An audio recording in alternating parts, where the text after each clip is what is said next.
Okay, there we go. Right.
Okay, so let's get it started from the start. So, there.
There we go. Okay, so let's get started.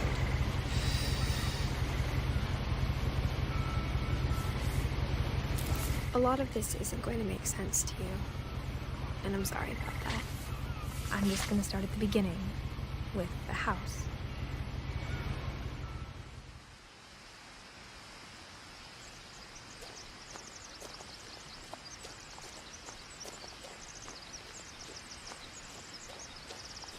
I lived here until I was 11, but I wasn't allowed inside half the rooms.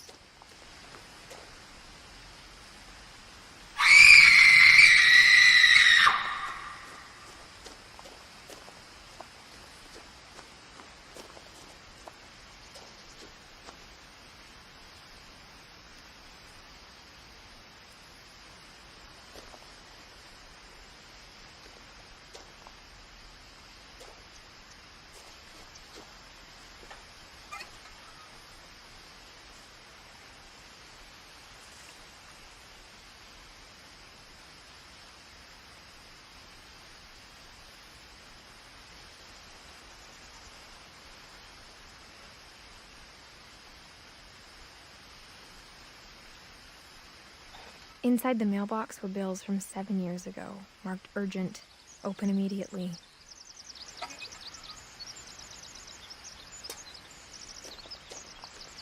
I hadn't been back since my brother Lewis's funeral.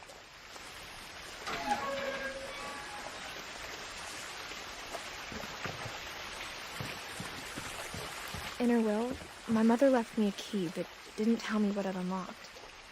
Maybe she thought I'd know. Or she thought that the mystery would be enough to bring me back.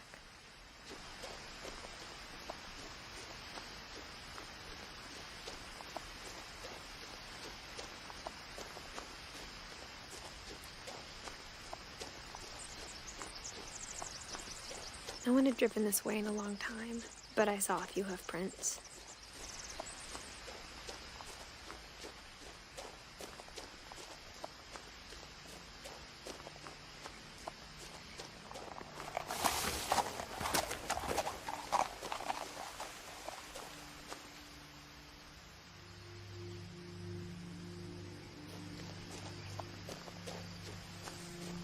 The truth is, even after I inherited the house, I never thought I'd come back to it.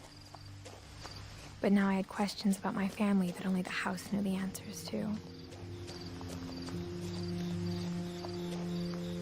The house was exactly like I remembered it, the way I'd been dreaming about it.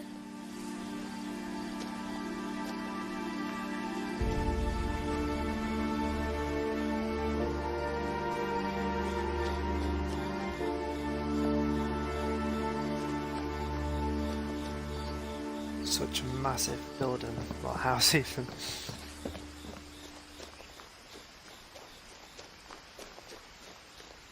As a child, the house made me uncomfortable in a way I couldn't put into words.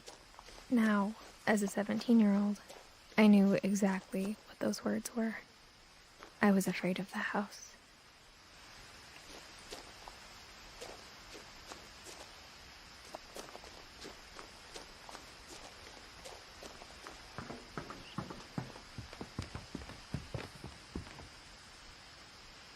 I hoped the key might unlock the front door. It didn't.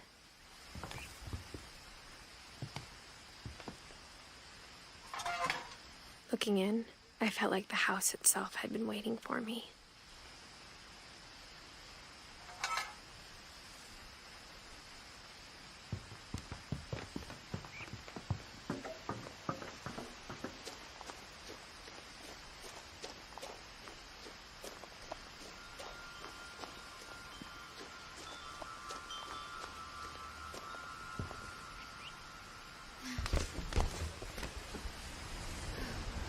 Crawling through the doggy door used to be a lot easier when I was 11.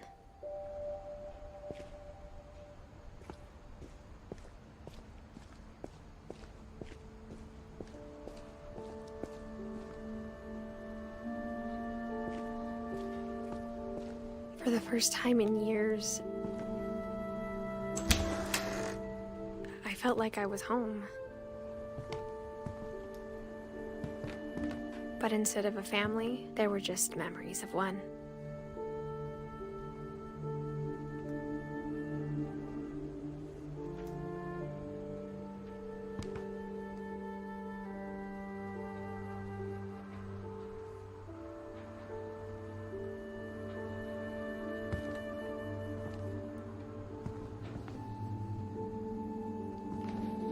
Like how only one restaurant would deliver to our house, so we had Chinese a lot.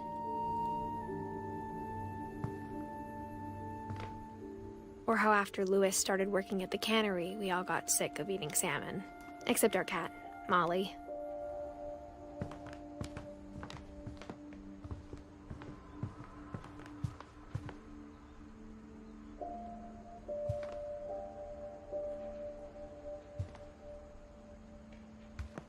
The table was still a wreck from the night we left.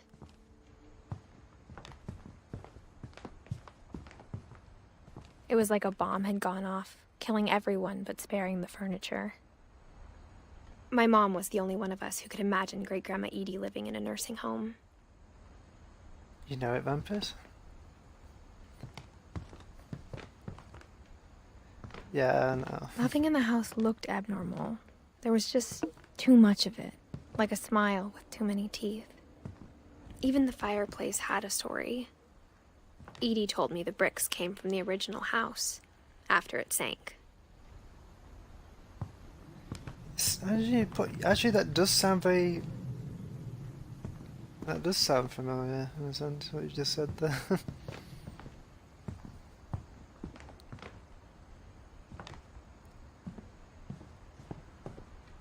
Mom always told me to stay out of the basement, so I wasn't too surprised when the key didn't fit.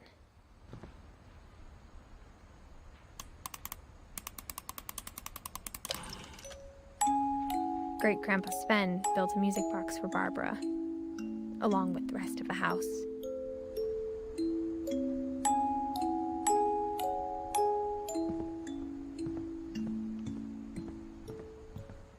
A lot of things got left behind in the whirlwind of that last night.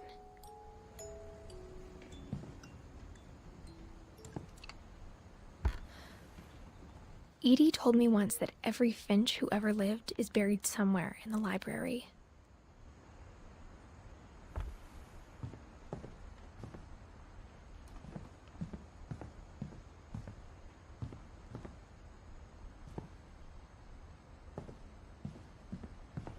My mom wasn't much of an optimist, but she never stopped believing that my brother Milton was alive.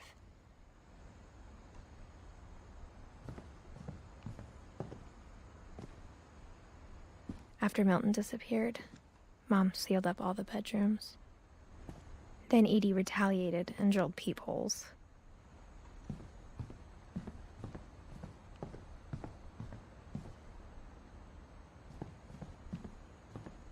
Edie's father, Odin, built the original house.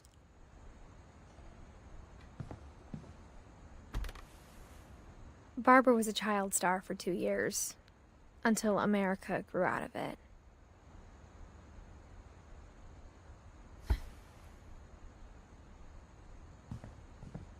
So many doors.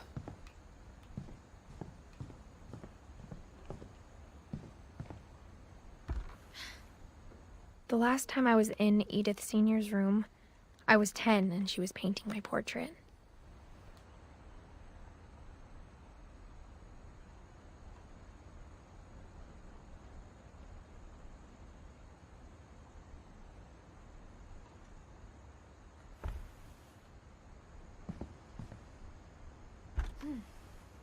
As a kid, I just assumed every house had peepholes and sealed rooms you weren't allowed inside of.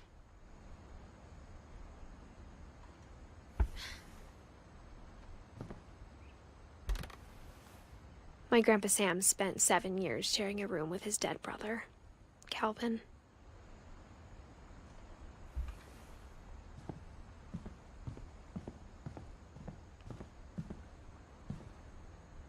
All these paintings on the wall.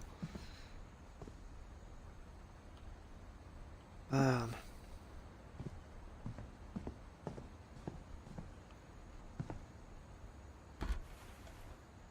Molly always seemed like a girl I could imagine being friends with, if she hadn't died in 1947.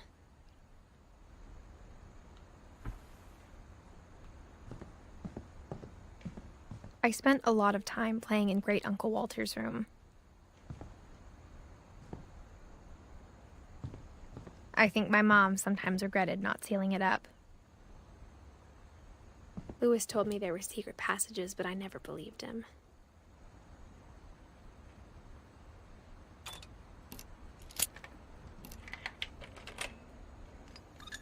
Turns out, my mom was really good at keeping secrets. Now it was time to find out what my mom had been afraid of.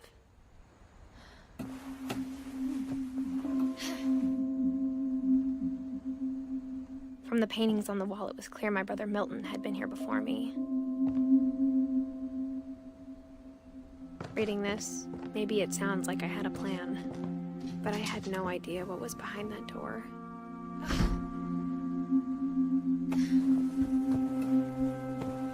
Just like I had no idea where all this was gonna lead.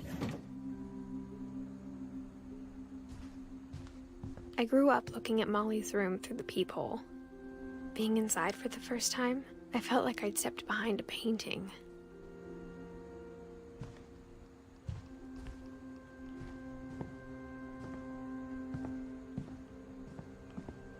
I got the sense Edie had spent a lot of time here before my mom sealed the doors.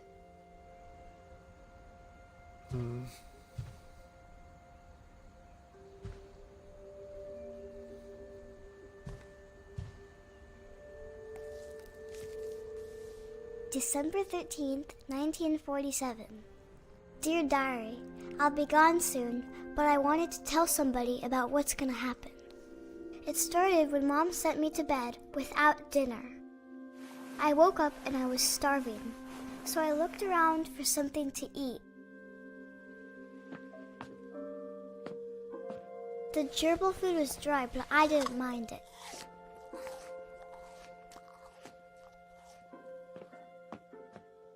My Halloween candy was all gone.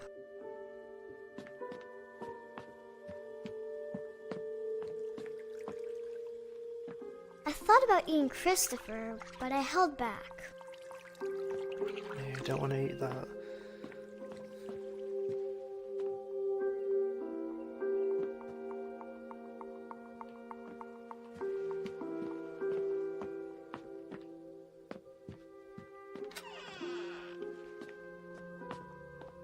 I kept eating and eating.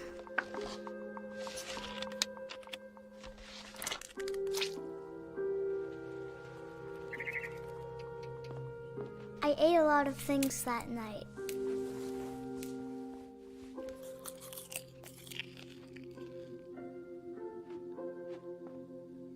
That did not sound edible. Then I heard chirping outside my window. Yeah, it's toothpaste. Well, I used to sometimes a bit toothpaste, sometimes. But that, I don't think that's technically like, I think that's just, yeah. It was a barn swallow going back to her nest. I reached out for her.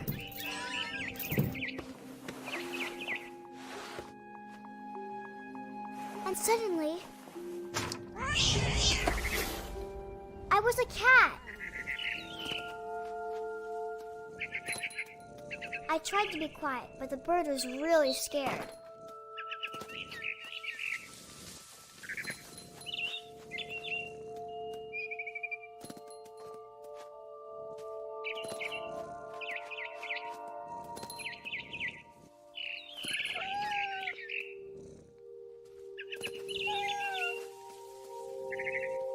I jumped and I almost got her.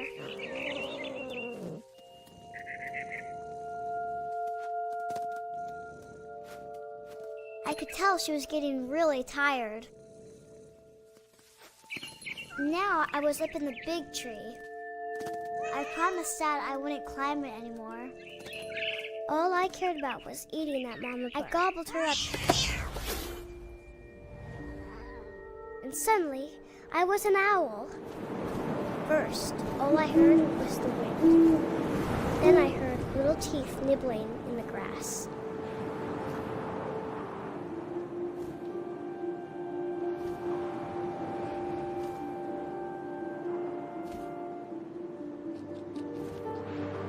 Rabbits.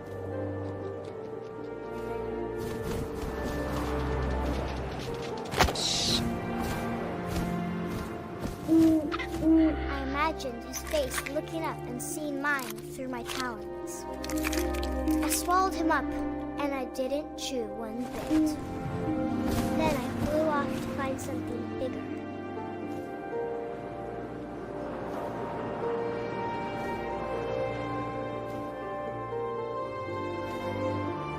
I believe it's another rabbit. A mama rabbit.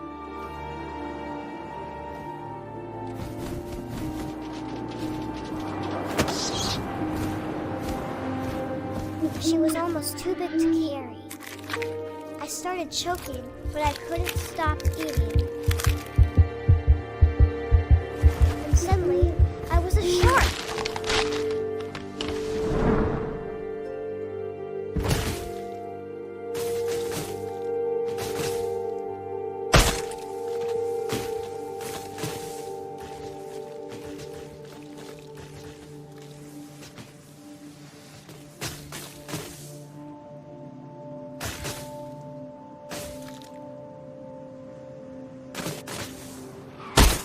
tumbled off a cliff and into the ocean.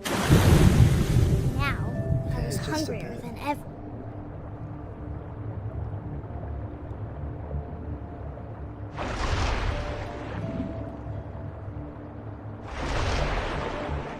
I wanted fat, juicy seals.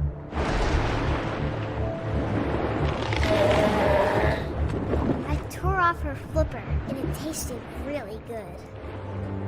Do. I've got to find where it is. I always end up losing it after the second bit.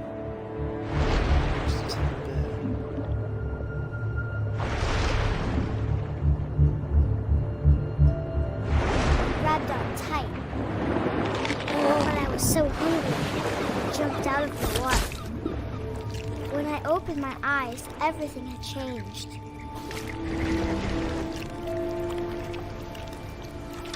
Now I was a monster, and I smelled people everywhere.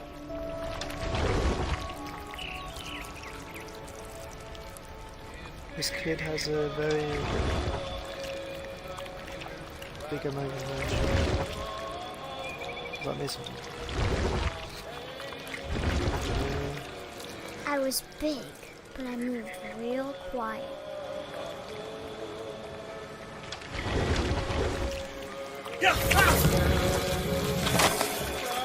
How long did they know?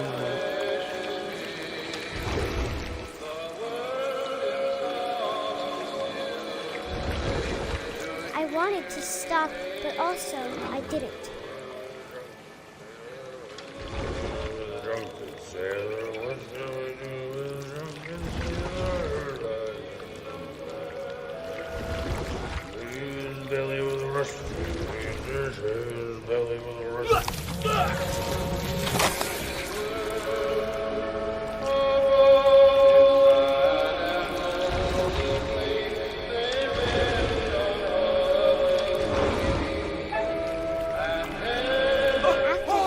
Passenger, I was still hungry. And to cross the water, I smelled something new. Something I had to have, so I swam towards it.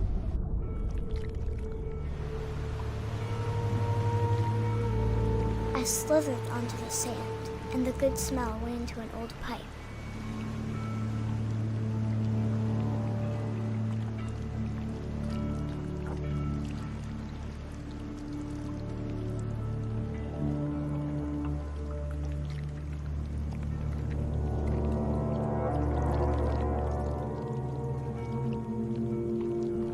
I got closer and closer.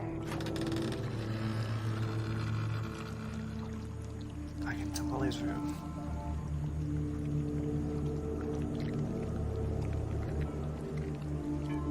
All of my stomach started growling. And suddenly, I was me again. I held my breath for a long time, but I couldn't hear anything. I think it's waiting for me to fall asleep. But it's not going to wait much longer. It needs to feed, and we both know I will be delicious.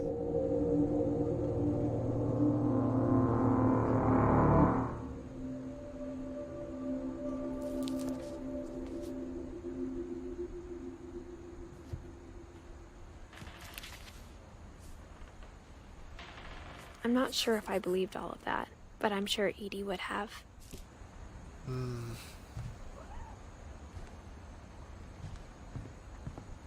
Just makes me think how she exactly died, because many Molly's things she gerbil had a mentioned tiny in there, bedroom with its own even tinier gerbil cage. mentioned in the story. I can't describe it, but I felt like some part of Molly was still here.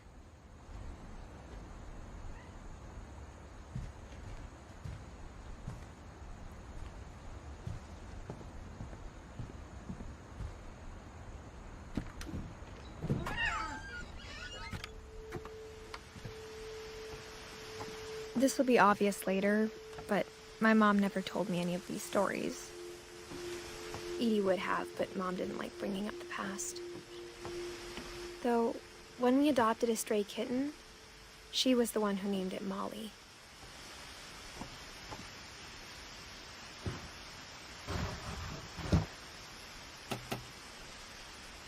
I spent a lot of time in Great-Grandma Edie's room.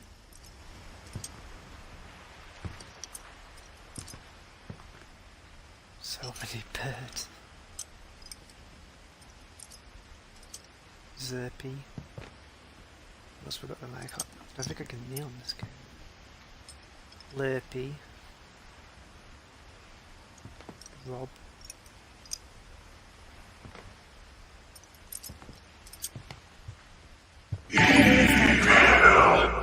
But Thank you very Edie much had for the already follow started there. to Very memorialize much him. appreciate that. Hopefully enjoyed this stream. Her room was like a museum.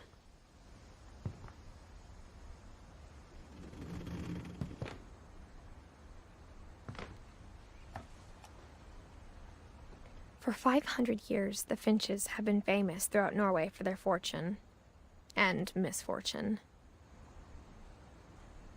Odin Finch buries the latest victims of the family curse, his wife Ingeborg and their newborn son, Johan.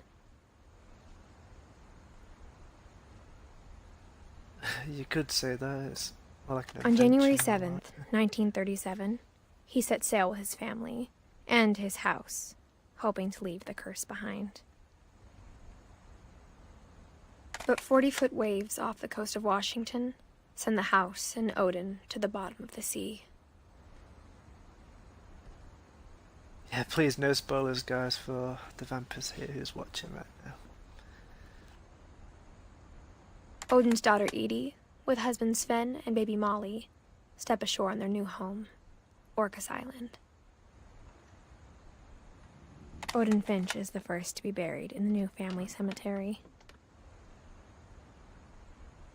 His daughter Edie is already dreaming of a new Finch house.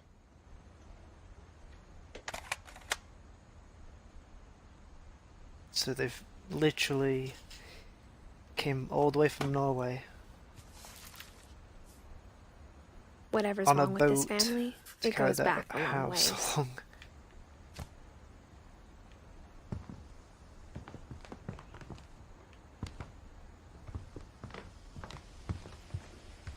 When Edie told people Sven was killed by a dragon, she could also have said he was building a dragon-shaped slide that collapsed. She could have, but she didn't.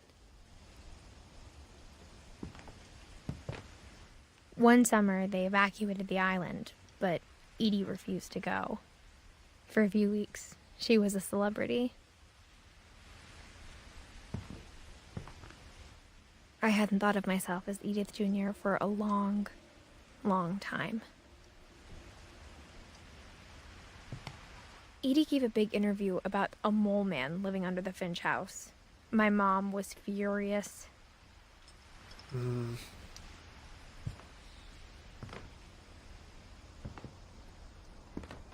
Even in her 90s, sometimes Edie seemed a lot younger than my mother.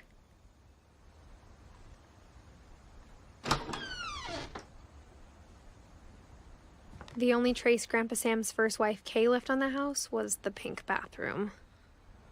So much pink.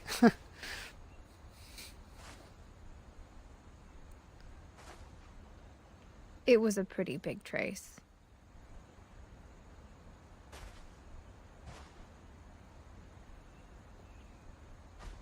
You can tell this is like 70s sort of style from the whole feel of it.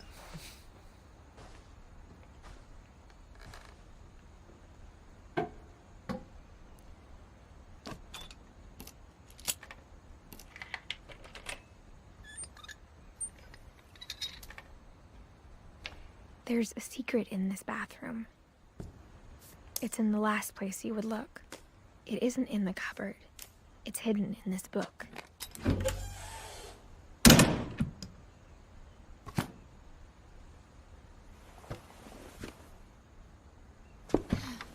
Well done, Sven Vampire, gave that Sam an one. old camera he'd refurbished.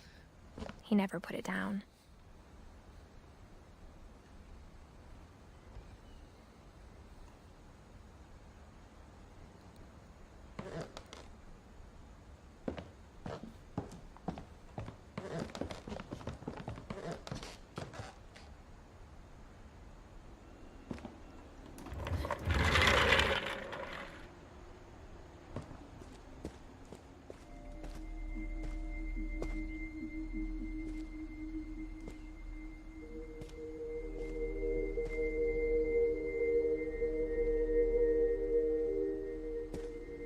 I knew Grandpa Sam had a twin.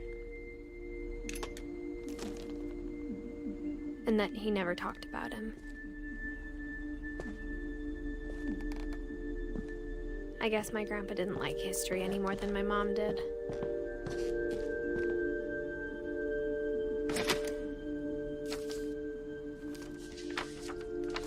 How I Want to Remember My Brother by Sam Finch. The thing I remember is that when he made up his mind, that was it.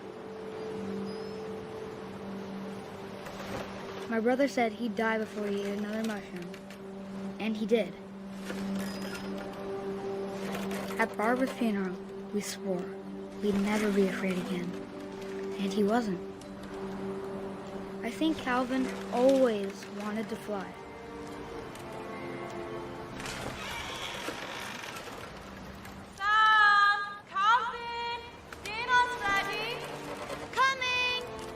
But that day, he finally made up his mind to do it. I told him going around was impossible.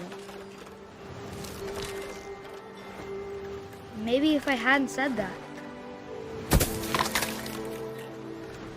Calvin, I'm not gonna tell you again. Maybe if the wind hadn't picked up.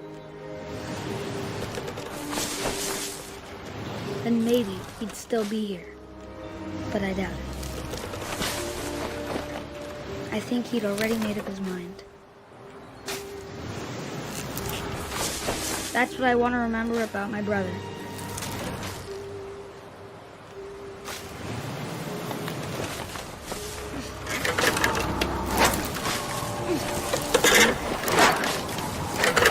The day he made up his mind to fly. And he did.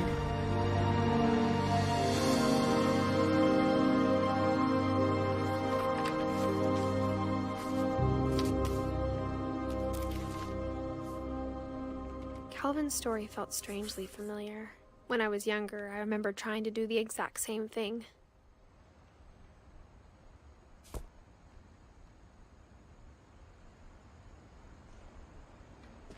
After the funeral, Edie roped off Calvin's half of the room.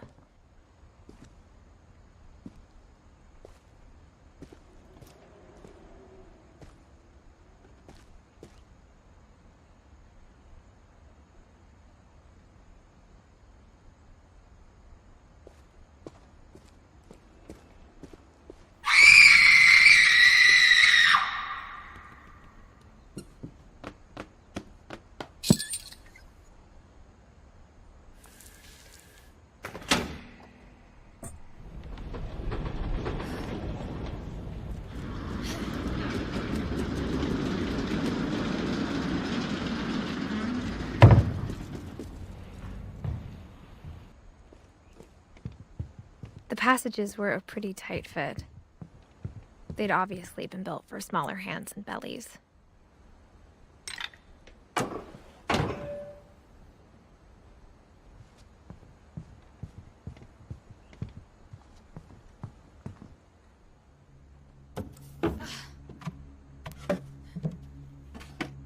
Growing up, I always thought of Barbara as a child star.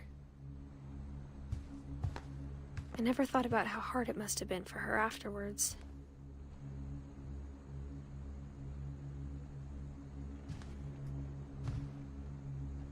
Yeah, big fun.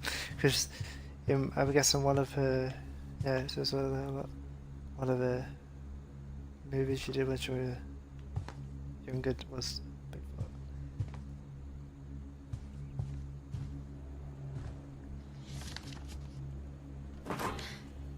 Of all the stories people wrote about Barbara's death, I'm surprised Edie saved this one.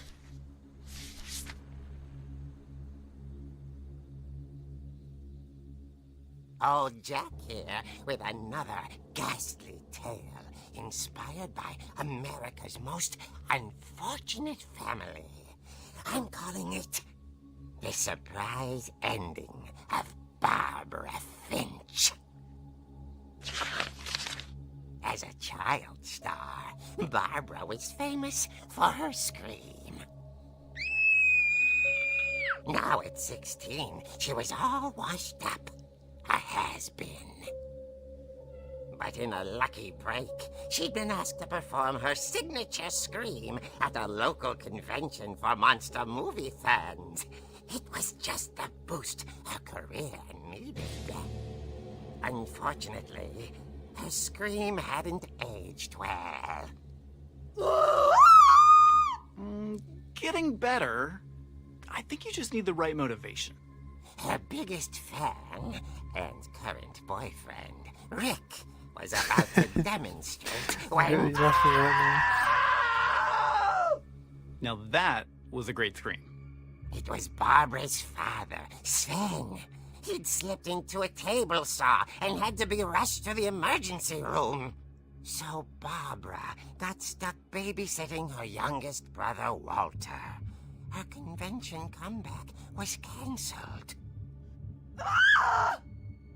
Okay, I'm hearing frustration, but I'm not hearing terror. What if I tried... A gang of hoodlums in Halloween masks have been terrorizing Orcas Island tonight. Police are urging residents to... That came from the basement. You're right! Also, I loved your delivery on that. Why is your basement door locked? Because my dad likes making puzzles and secret passages. There's a key hidden in the music box. The secret is to keep winding and winding until finally the key pops out. Thanks, babe. I'll be back in a sec. 20 minutes later, Rick hadn't returned. So Barbara went to look for him, right on cue. She reached for the music box. And as she wound the key, she listened for Rick, but the house was silent.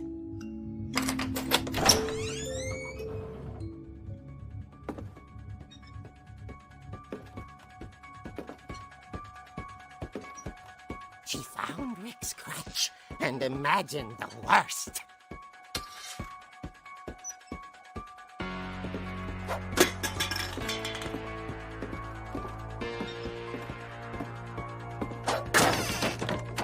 The gang's leader is the infamous Hookman killer, Dr. Carl Hamill, who impaled and then ate his family 10 years ago tonight.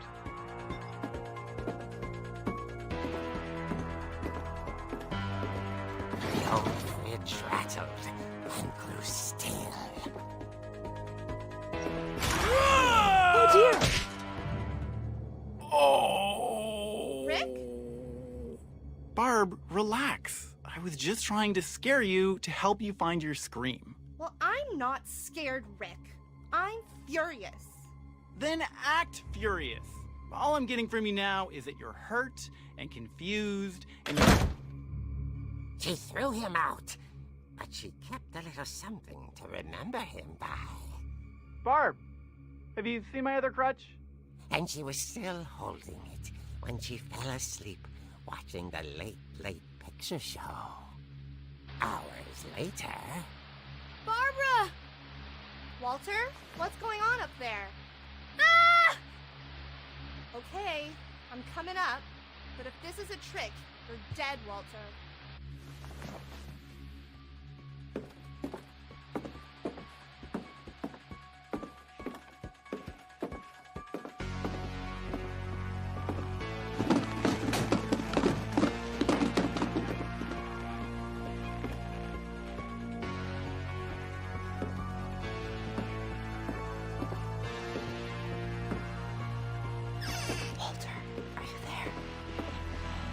Walter vanished, but his bedside radio was still on. Orcas Island police describe the man as 6 feet tall, with a steel hook for a hand. Residents are urged to lock all doors and windows and notify the police of any suspicious activity. Friday the 13th, yeah. Barbara turned, saw the hook man, and was speechless. He was quite smashing.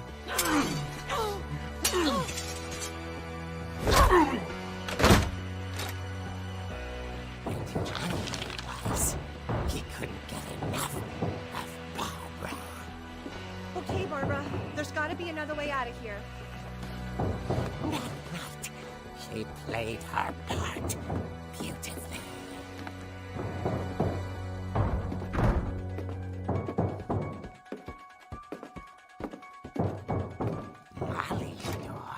hadn't been opened in years. The hinges groaned.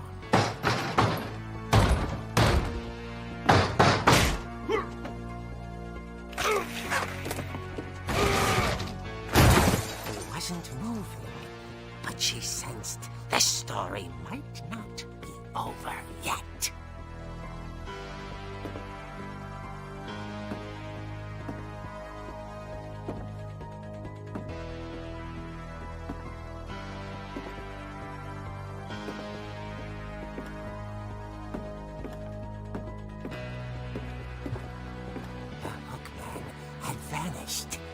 She listened for his breathing, but all she heard was...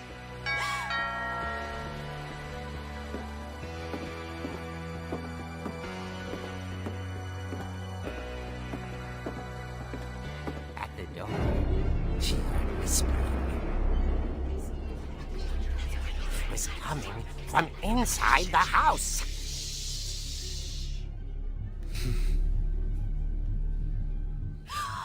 Oh dear. The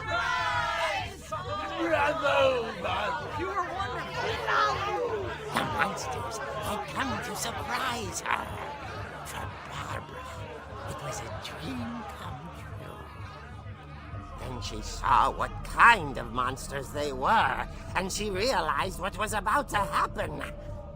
She was going to be famous. And with her final breath, Barbara Finch gave the performance of her life.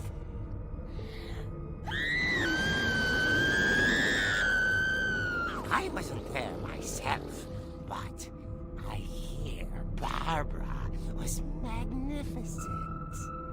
Poor girl. She had a taste for stardom. But unfortunately, so did her fans. Of course, the police blamed it all on poor Rick, who disappeared the same night. And little Walter? Hiding under his bed the whole time. He took it all pretty hard, but that's another story. As for Barbara, tucked inside the music box is all they ever found of her. Her ear. Now that's what I call a real eerie tale.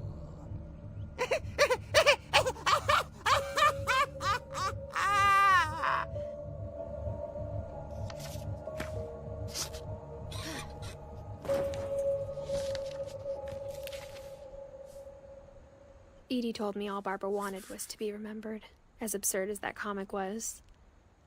Maybe what Edie saw was a happy ending.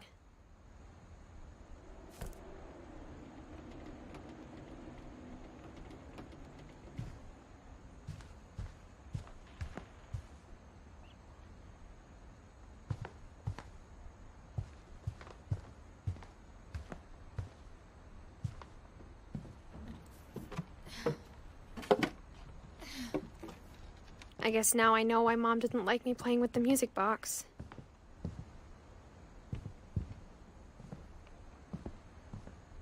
Whenever people ask me about my family, the first thing they always want to know about is Barbara.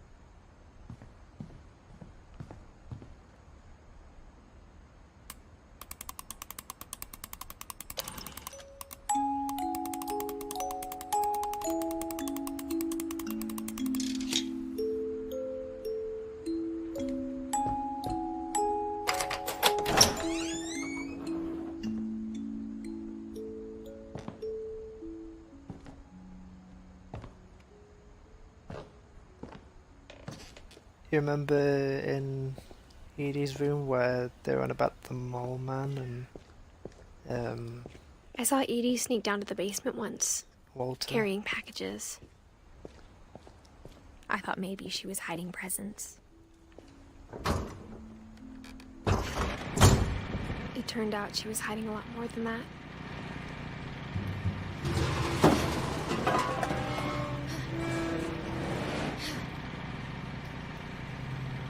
I remember asking Mom once about where Walter had gone. She said after Barbara died, he got as far away as he could. If there's a pattern in all these stories,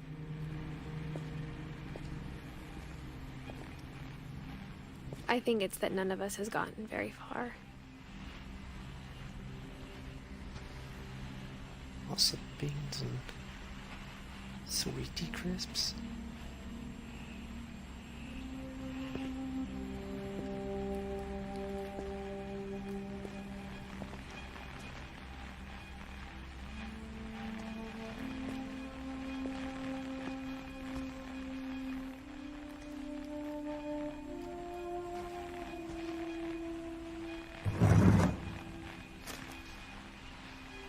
Goodbye, everyone. I can't believe I've been down here for 30 years. On that first day, after the shaking started, I didn't think I'd survive a week.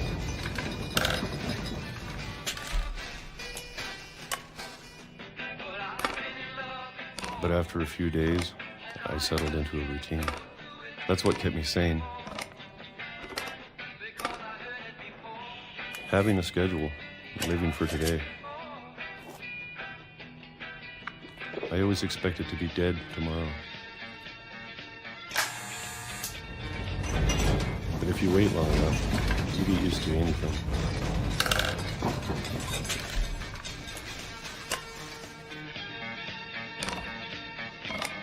Even a monster on the other side of the door starts to feel normal. Almost friendly.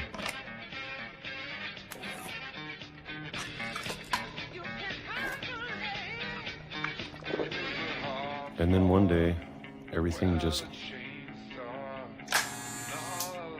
stopped. Whatever that thing was, it was gone. Maybe it got tired of waiting. Or maybe I just got tired of being afraid.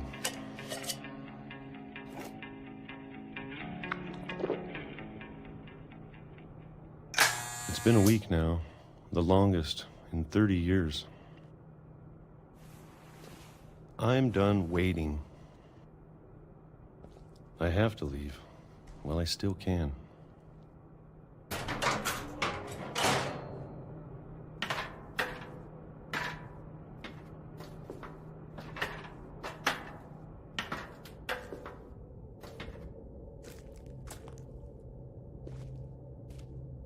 I know it's out there somewhere. Whatever killed Barbara and Molly and Calvin. Maybe this is all a mistake. But I need to stop living the same day, even if it kills me.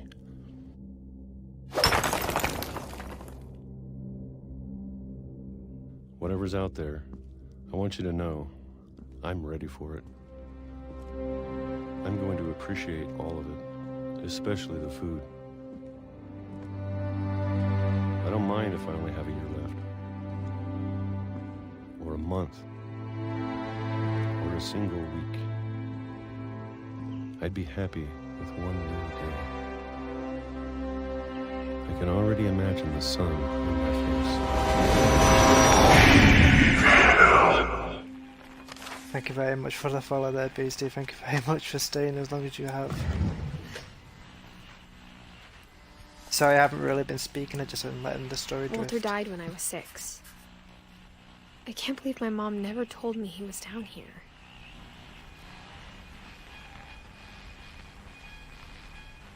You know, whenever you kept hearing the train noise, my controller's vibration was going absolutely mad. I'm sure my mom was trying to protect me.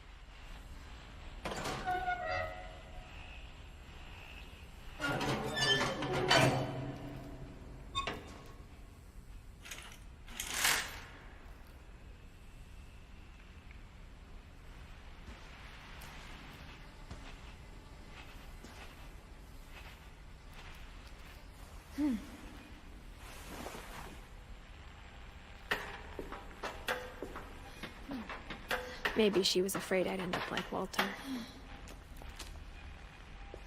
But if she never told me about an uncle under the house, I can only imagine what else she was hiding. I don't want to make the same mistakes she made.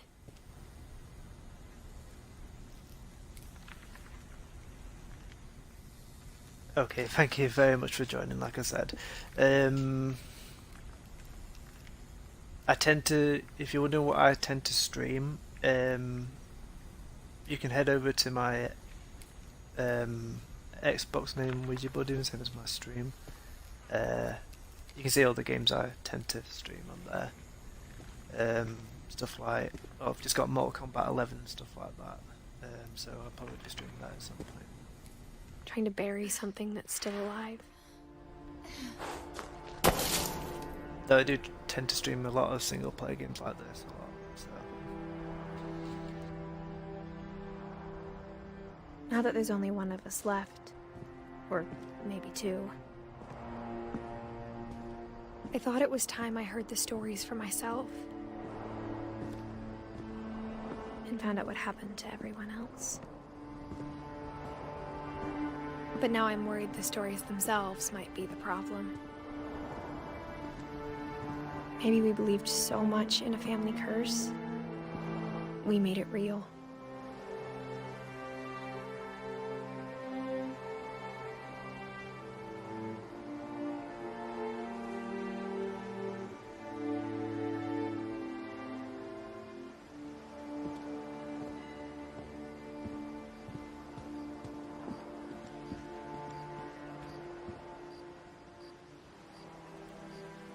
And that's where the train came from when Walter was down here.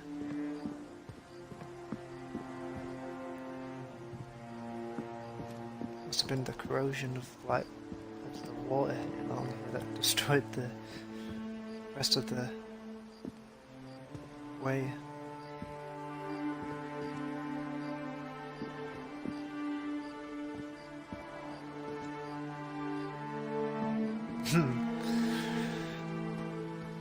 I don't know if I should even be writing this.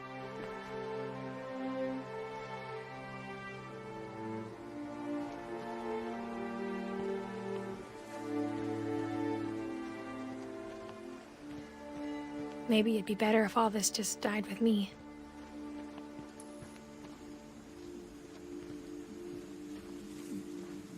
But I thought you should know about your family.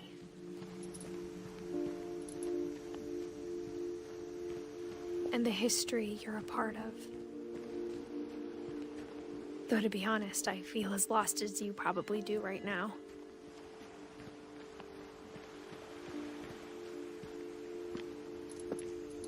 I think the people in these stories believed them, for what that's worth.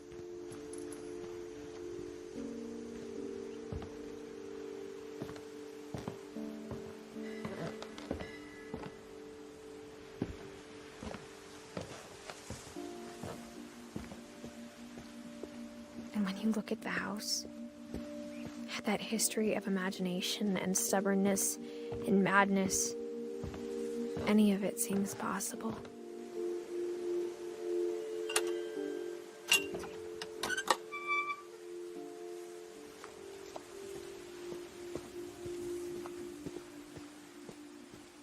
I think we've been surrounded by death for so long, we've just gotten used to it. What kind of family finishes building a cemetery before starting the house?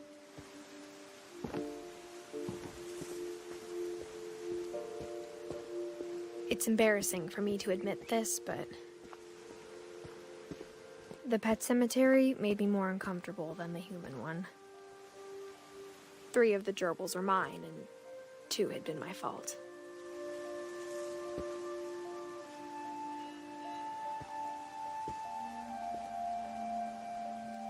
Wow.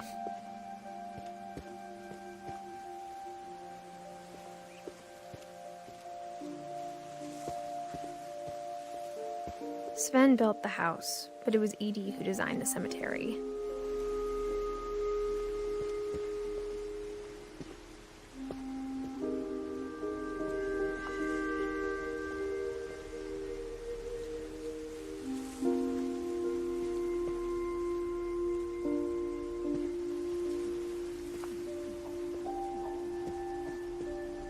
I'm sure Odin's monument had been Edie's idea.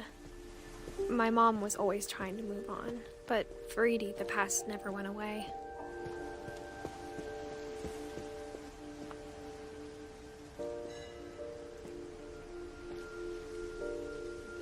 She could see it poking out of the water at low tide.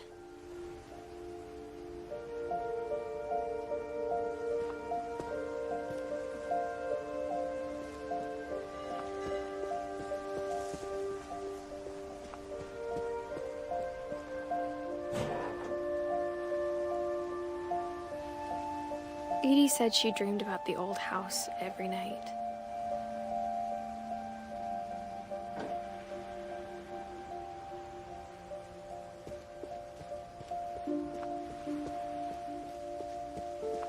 Edie's side was always easier for me to understand. But the older I get, the more I can see where my mom was coming from. Her dad had been pretty strict, but it wasn't enough to save her brothers. She was just trying to do better.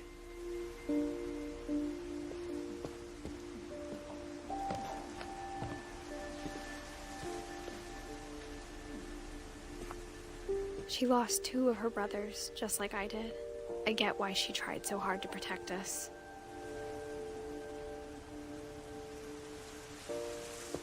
We never found Milton's body, so my mom insisted we were putting up a monument, not a tombstone. I wonder what actually happened to Milton. There's so many things I wish I could ask my mom now. Part of me thinks this is what she wanted all along. For me to come back someday and find everything out for myself.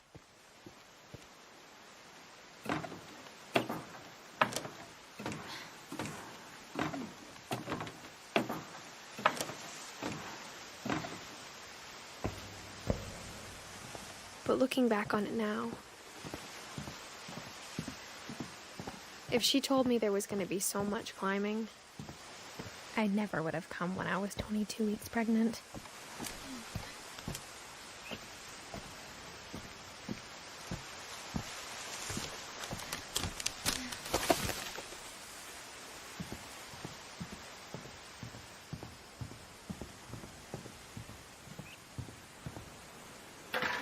I never met Grandpa Sam, but I think he and my mom had a lot in common.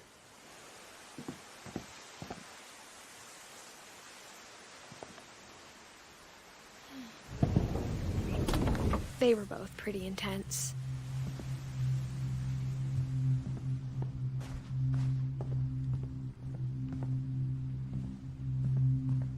Instead of hiding from death, Sam seemed to go out of his way to meet it.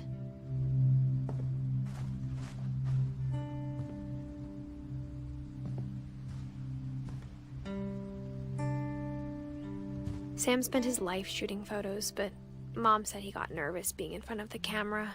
I guess we're all afraid of something.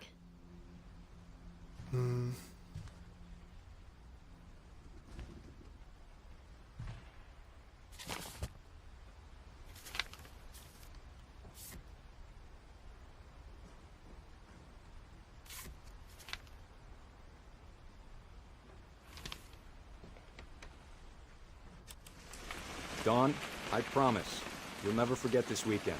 Yes, sir. These memories are gonna last a lifetime. Am I gonna have to... Perfect. It's gonna rain the whole weekend, isn't it? I will never forget this weekend, Dad. That's the spirit. I actually never looked at the back of the actual sign at the back, so they had their own national park. Okay, got it. I'm gonna take some pictures, okay? Just be careful. The camera's older than you are. Hey! That's a keeper. Definitely should not have drunk all that coffee. I'm just saying, I'm not always gonna be here, Don. You'll need to remember this stuff, if you want to survive. I'll be fine, Dad. You know who else thought he was gonna be fine? Some guy who died. Don, I'm being serious. I know, Dad. You're always serious. Doesn't being out here make you want to chill out? Well, to tell you the truth, I haven't been out here in 20 years. Don, don't you think you could find something more interesting to photograph? Dad! Good eyes, Don. Before you take the shot, let me get a picture of you. Dad, I... Just breathe. Turn off your imagination.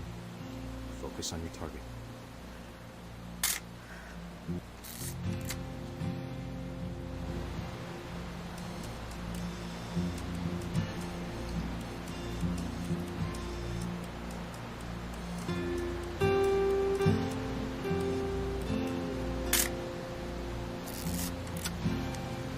Let me get behind you. Do I have to do this? Don, you don't have to do anything. But if you want to survive, you'll need to be strong.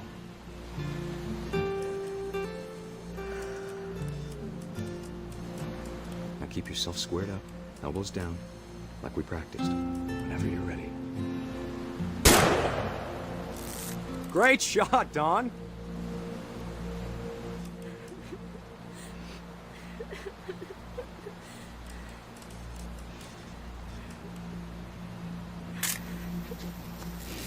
I'm proud of you, Dawn. Always remember that, okay? Dad, it's twitching. I think That's it's totally so... normal, Dawn. Just focus on the camera. Try not to think about... Dad!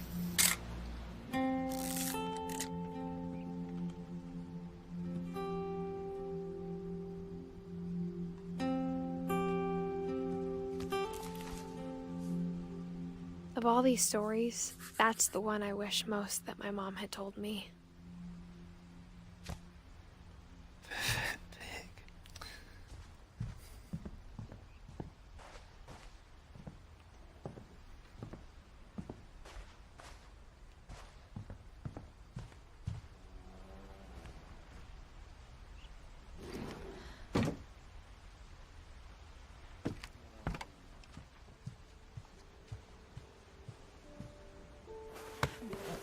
After Sam died, my mom and Edie got really close.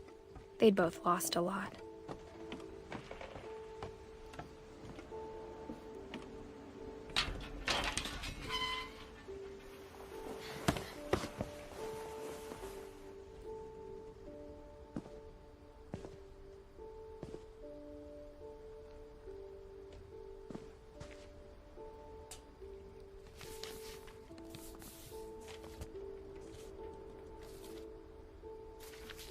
Dear Kay, do you remember the way Gregory used to laugh when he thought he was alone?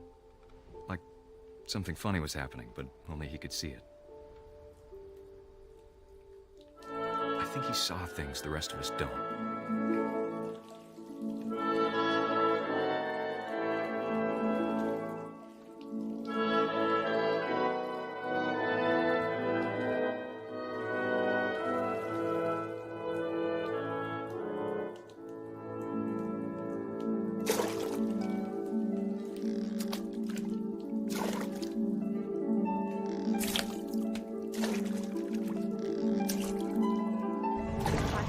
Gregory, it's time to...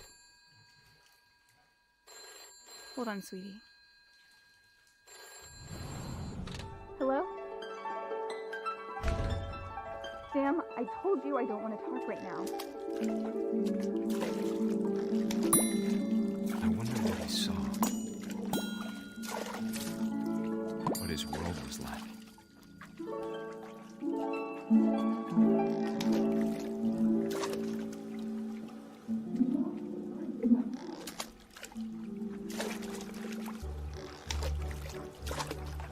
Reminded me so much of Calvin. lost in his imagination. Whatever it was he saw.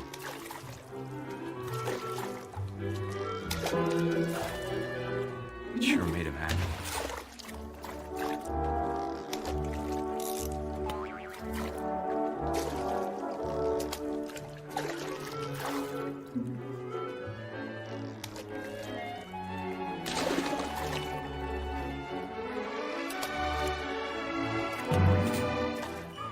I know how silly it sounds.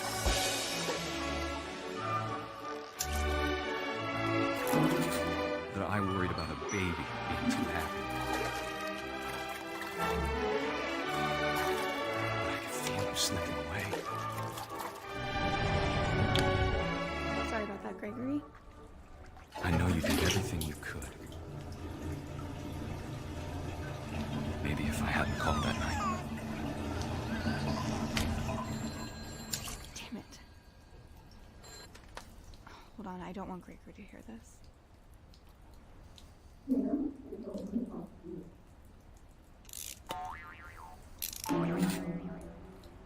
I wish he could have told us about the world he saw.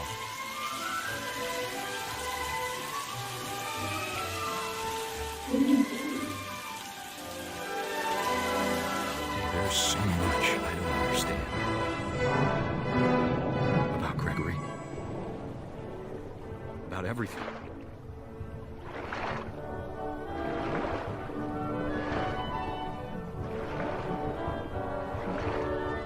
But I know what happened wasn't your fault.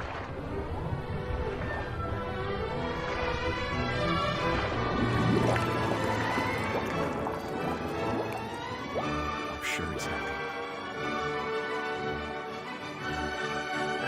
And he'd want you to be happy too. Good luck, Kay. Love, Sam.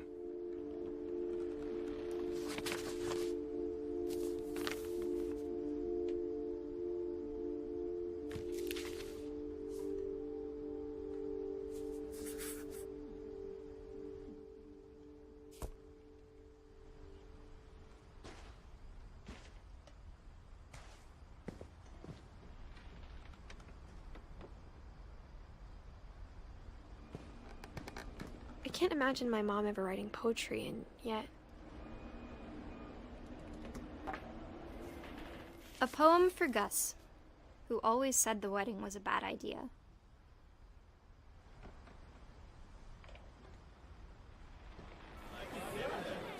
Our father never hit us kids, at least not very hard, before the day my brother said with teenage disregard that he'd be dead before he'd see a wedding in our yard.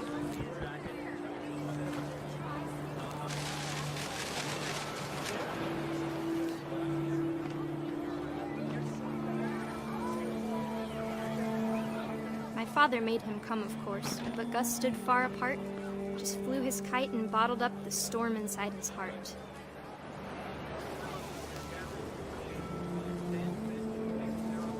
I tried to talk him out of it, but though he'd never met her, "We don't need a stepmom," were the words that I now pronounce you husband and wife.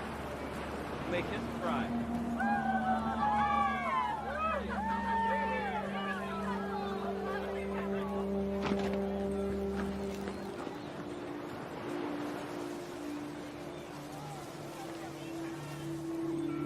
When the time for photos came, Dad ordered him to come here. But Gus declined, and as a sign held up his middle finger.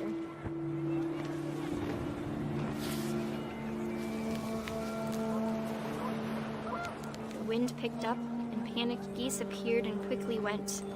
But all the humans did that day was go inside the tent.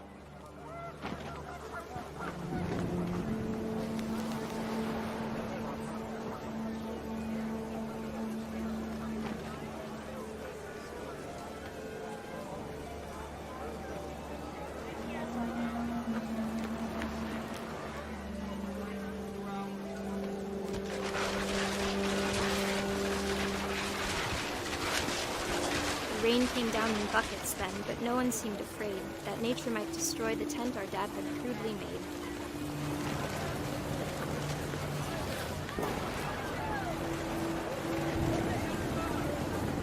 Okay, like this.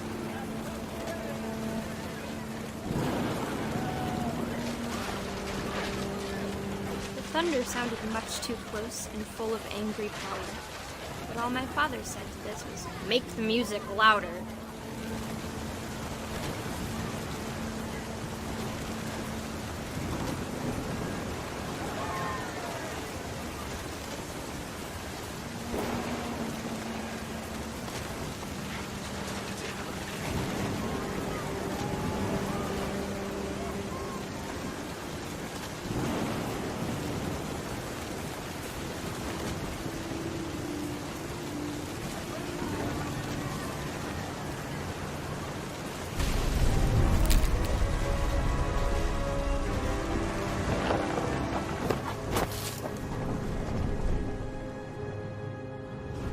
I wish that I could truly say I thought about you on that day. Out there on the beach alone, just you, the wind, the sea, and foam. But I didn't, until we found you.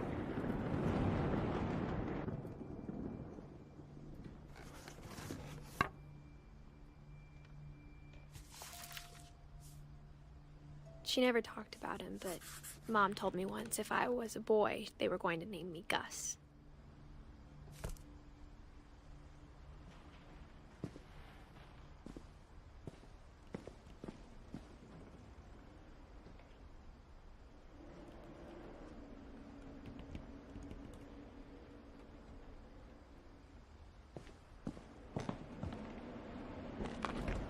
My mom moved up to the loft after her brothers died. At the time, it was as far away as she could get.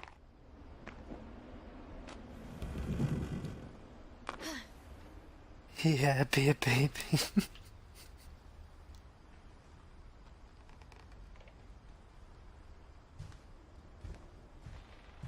She spent a summer building houses in Calcutta, where she met my dad, Sanjay.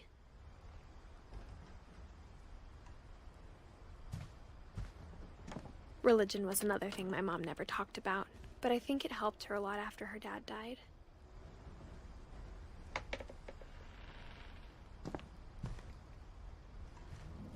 My mom moved to India a week after graduation and got a job teaching English.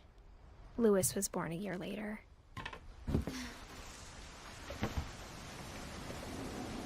When my dad died, I don't think Mom knew where else to go. I'm sure Edie was happy to have her back.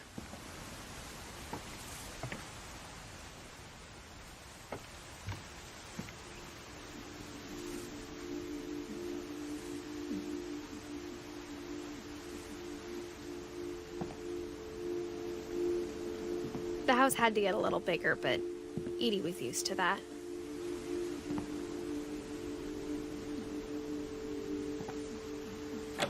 That's one thing I've still got to set up as yet, my commands And for a stuff. while, things were good. Almost normal.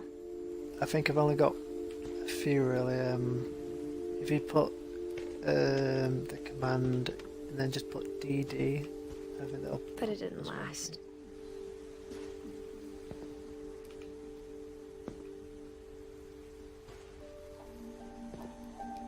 There you go.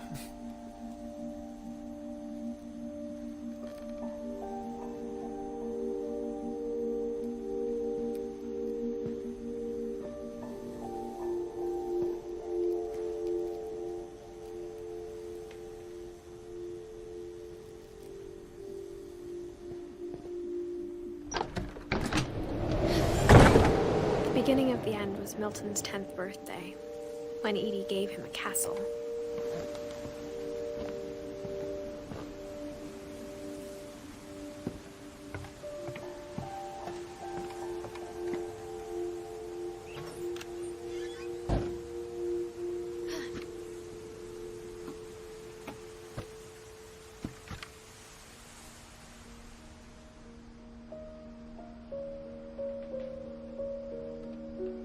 I think Edie was happy to finally have another painter in the family.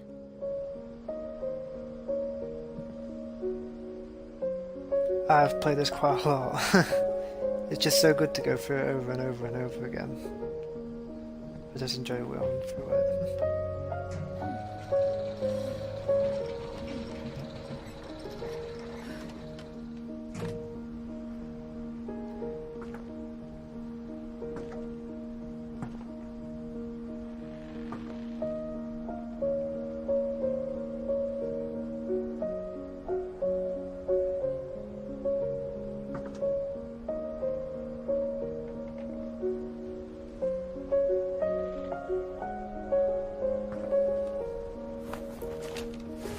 Milton Finch in The Magic Paintbrush.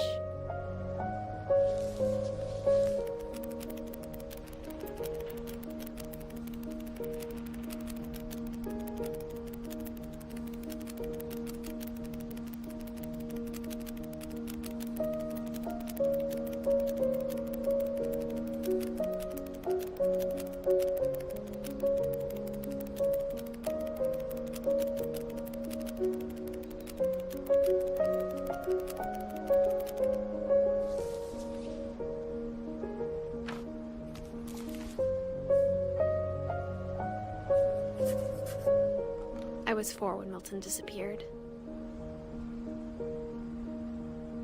I think they've never found Milton, so Milton could possibly still be around.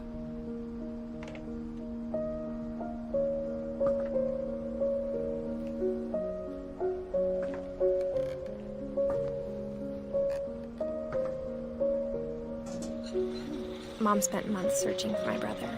Then she sealed the doors.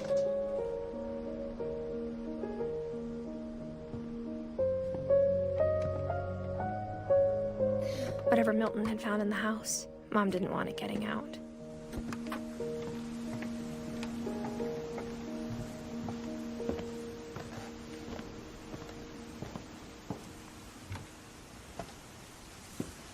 Mom definitely blamed Edie, but I think Lewis blamed himself.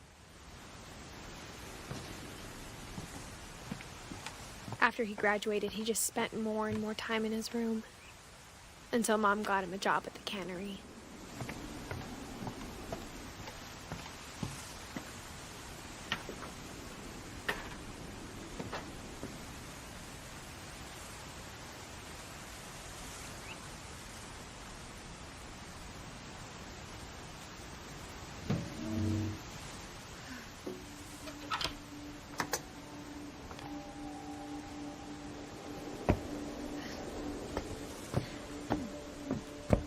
Lewis's room smelled very, very familiar. That part of him lived on.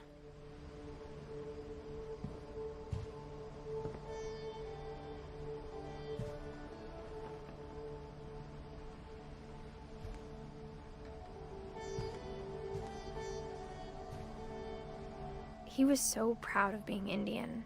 I think for him, it was a way to be something other than just a Finch.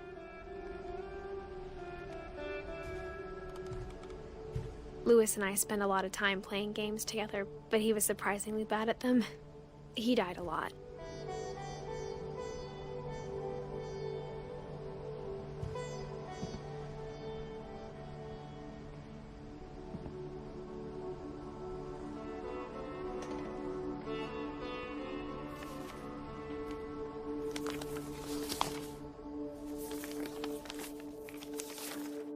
Dear Mrs. Finch, as Lewis's psychiatrist, I can understand your desire for an explanation. As I see it, the trouble began in January, shortly after we convinced your son to seek treatment for substance abuse. Newly sober, I believe Lewis first noticed the monotony of his daily life.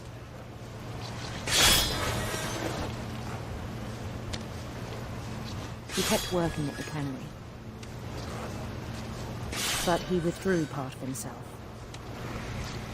In our sessions, I saw the same behavior. His mind began to wander. I asked him to describe it. He said he started small.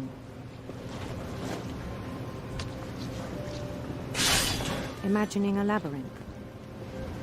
He'd feel his way about. Then something moved. Bats. And toads.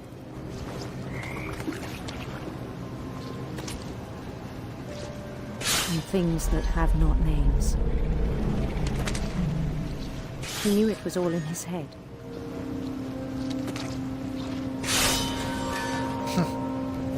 But he took it very seriously. I had hoped he'd find himself.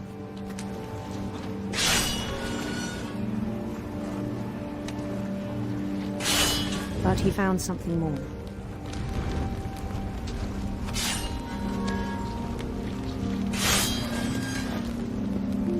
I worried about him then. daydreaming at the cannery. I spoke with his boss, but he said Lewis had become a model employee. Methodical, tireless, focused. Like a whole new Lewis.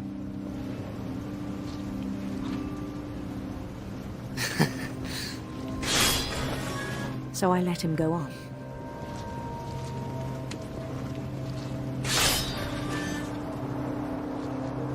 I even encouraged him. It seemed very promising at first. He told me he'd made a new friend.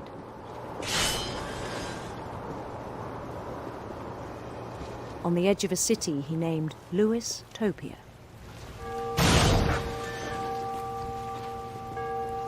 He built the city up slowly, brick by brick.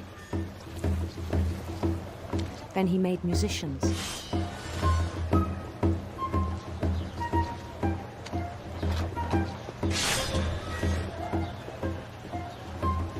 And songs for them to play.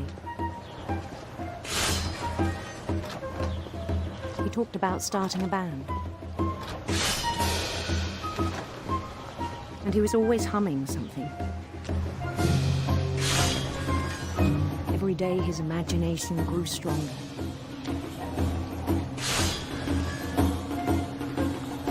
He no longer spoke at the cannery. But his chopping was as reliable as ever. Then one day it struck him that all the cheering crowds, even the stones under his feet, were all in his imagination, so he could do whatever he wished.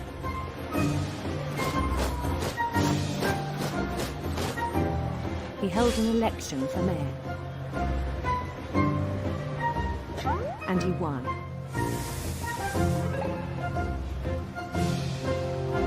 They begged him to stay, but his mind was already wandering.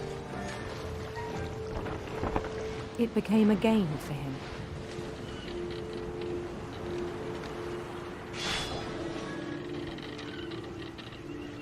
He'd conquer a city, then immediately push on. New Louisville.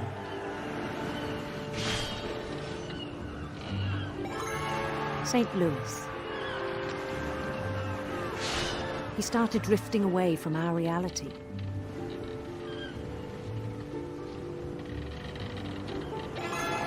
Minneapolis, until one day he forgot to go home from the cannery.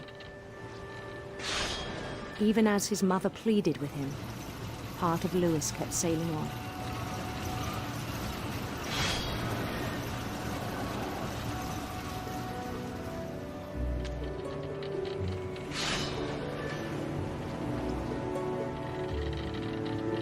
In Lewisburg, he heard rumors of a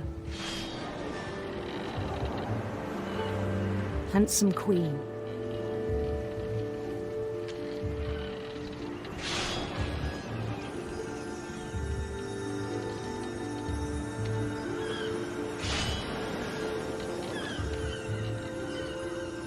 The queen was on her own quest for sinister serpents.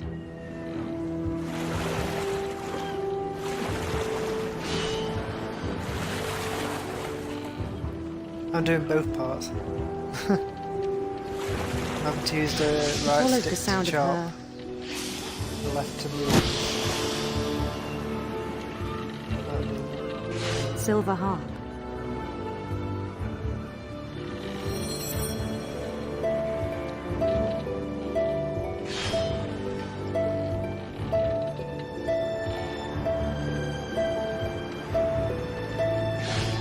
His chase led him to a golden palace east of the sun and west of the moon. Even then, his logic remained sound. He knew the world was all in his imagination.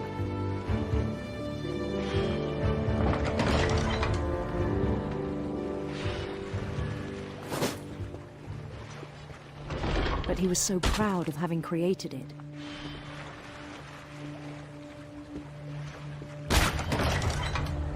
In his own eyes, His hand he'd doesn't become do something quickly. greater than a king.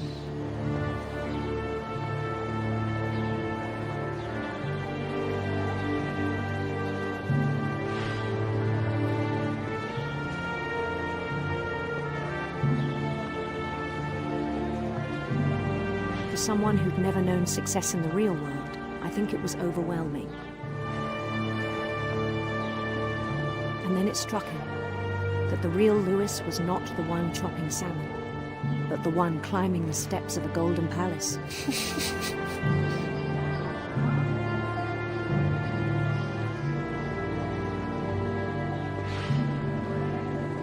My imagination is as real as my body, he told me. It was hard to argue with him.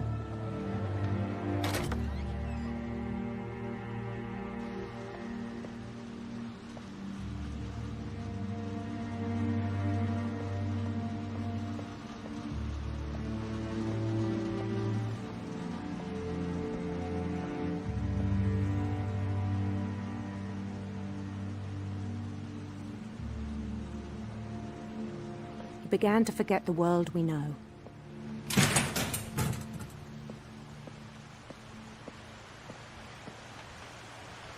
I think it pained him to remember Lewis, the cannery worker.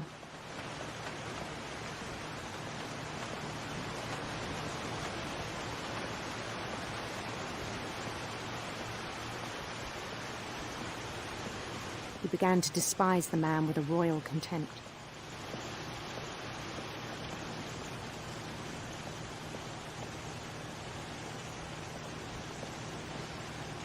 I still thought I could save him.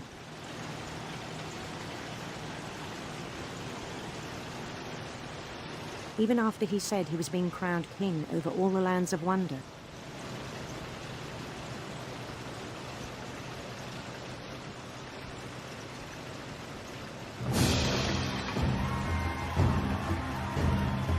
The palace would be packed with his companions.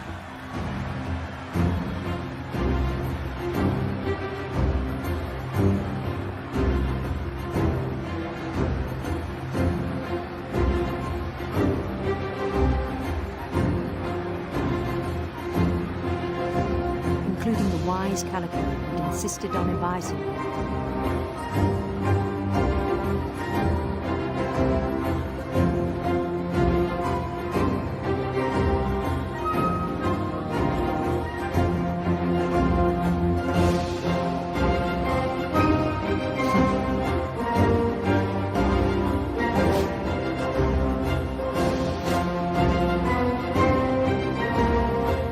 His queen waited, holding his crown.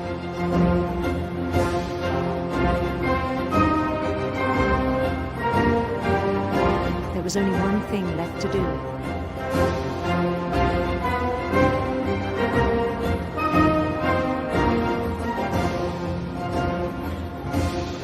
Bend down his head.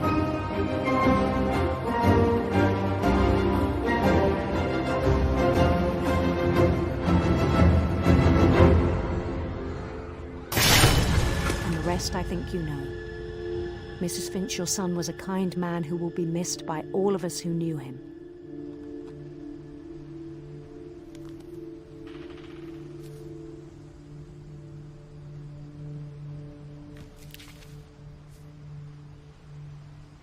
My brother was really cool. I wish you could have met him.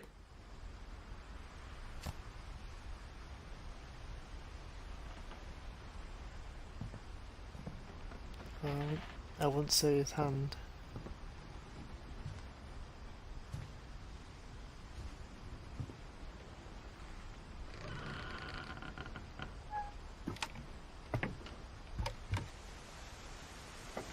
On the way back from Lewis's funeral, my mom told me to start packing. She waited until the day before we left to tell Edie. I'm not sure if she wanted to make it easier or harder.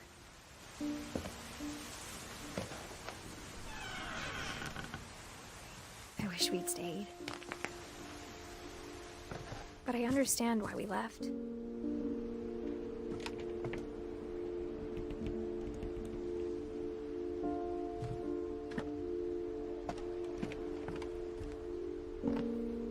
My mom ended up leaving everything behind. What happened that night had been coming for a long time. Maybe it should have come sooner.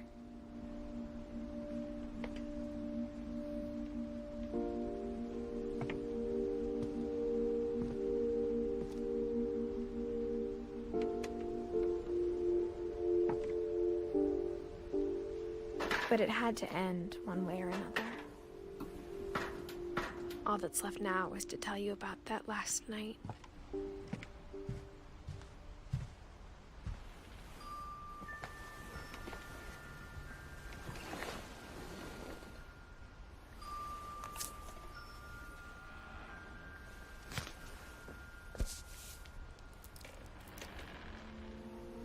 That whole last day, Edie just watched us pack and didn't say a word. Until supper, when she raised her glass and said, "To our final night together, and all our final nights apart." Grandma, you know what I said about alcohol. Some of your medications are very Edith, specific. I left a present for you in the hallway. Why don't you go open it? The grown-ups have to argue now. I'm sorry, you're right. We're all leaving tomorrow. Let's just enjoy our lives. I'm not leaving. Edith, you're excused.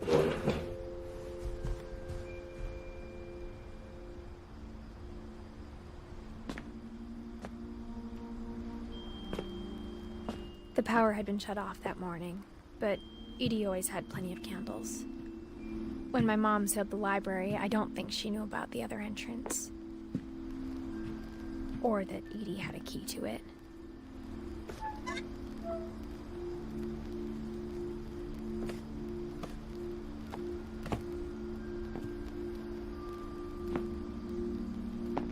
That thing you're afraid of isn't going to end when you leave the house. Edith has a right to know these stories. My children are dead because of your stories. I think it's best if Edith and I leave tonight. We'll have the nursing home send a van for you in the morning, okay?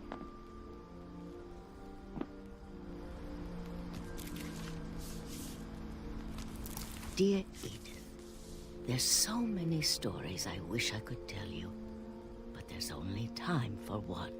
This is about what happened on the night you were born.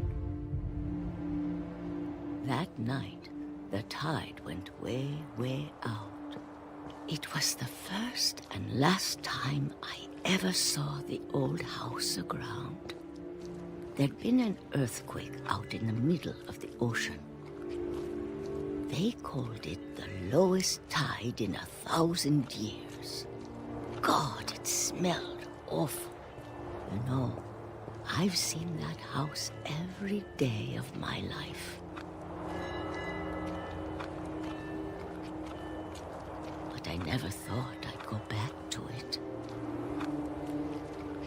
When the fog rolled in, I lost my way.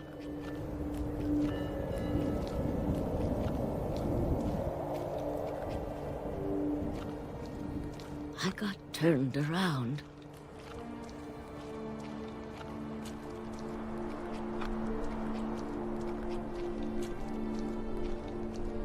For a while, I wandered.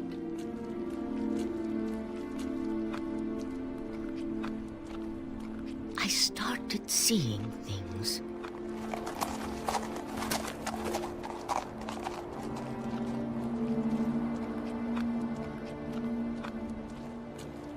Things I'd forgotten had ever existed.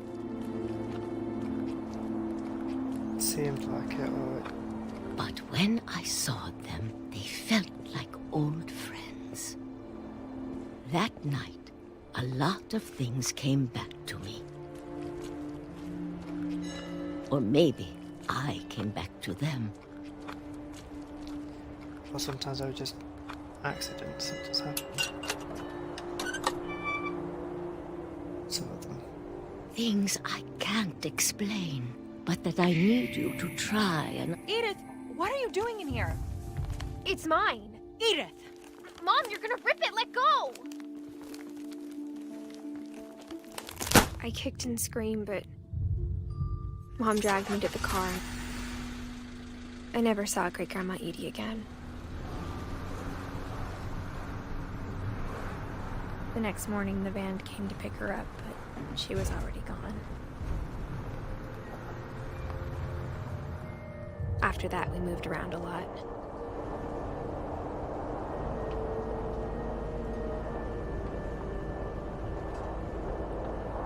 We both tried to make the best of it.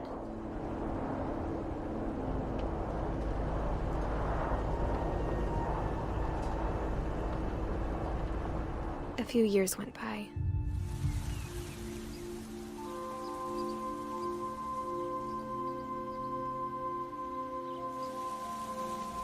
My mom didn't like to talk about it, but she started getting sick a lot. The rest happened pretty quickly.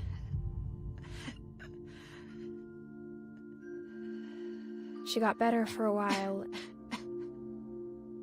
and then she didn't.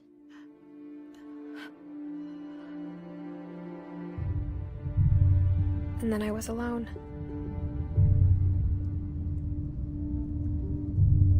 The last Finch left alive.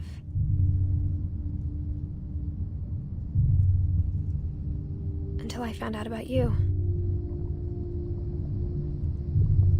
I'm still not sure what to tell you about all this. If we lived forever, maybe we'd have time to understand things. But as it is, I think the best we can do is try to open our eyes. And appreciate how strange and brief all of this is.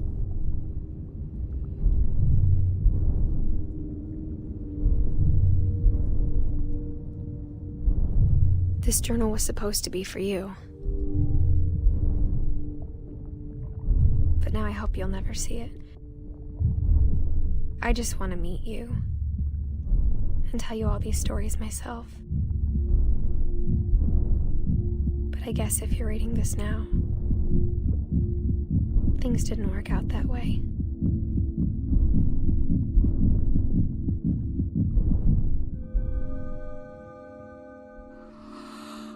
This is where your story begins. I'm sorry I won't be there to see it. It's a lot to ask, but I don't want you to be sad that I'm gone. I want you to be amazed that any of us ever had a chance to be here at all. Good luck.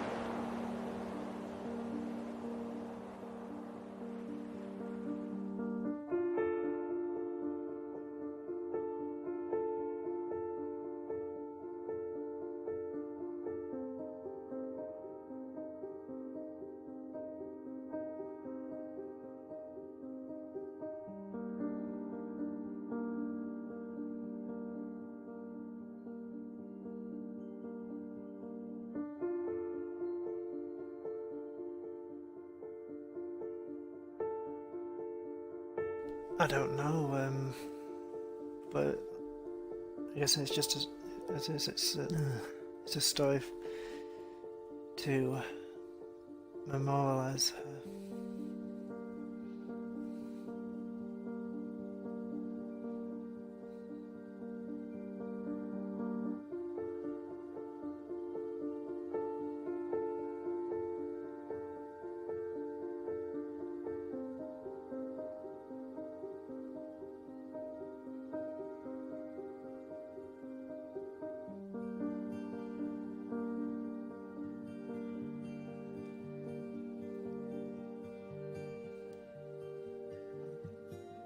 There you have it, vampires.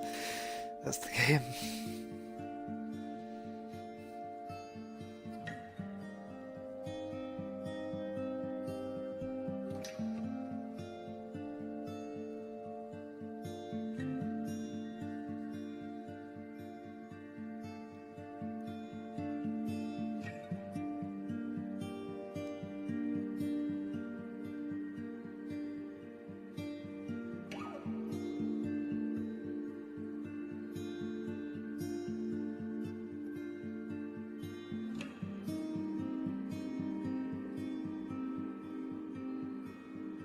see if I do end up ever finding any more games that are like, well, not exactly as similar to this, but you know, storytelling. I'll let you know, Vampires. You know, I'll do both. Yeah.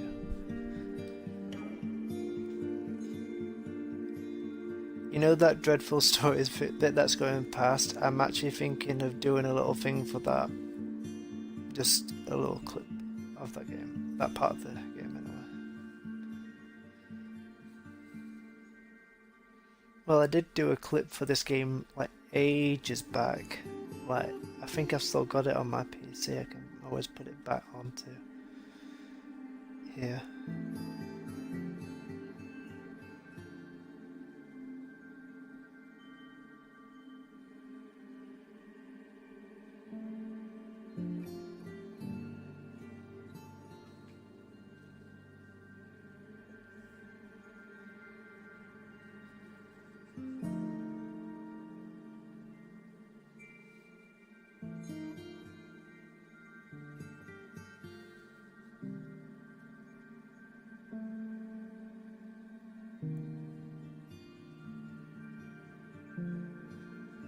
No, thank you for watching, Vampus.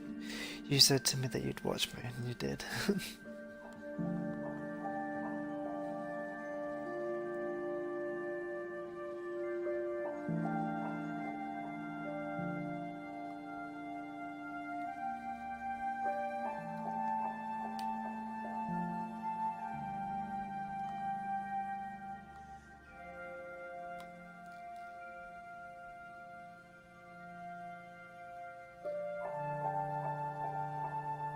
Okay, Vampus.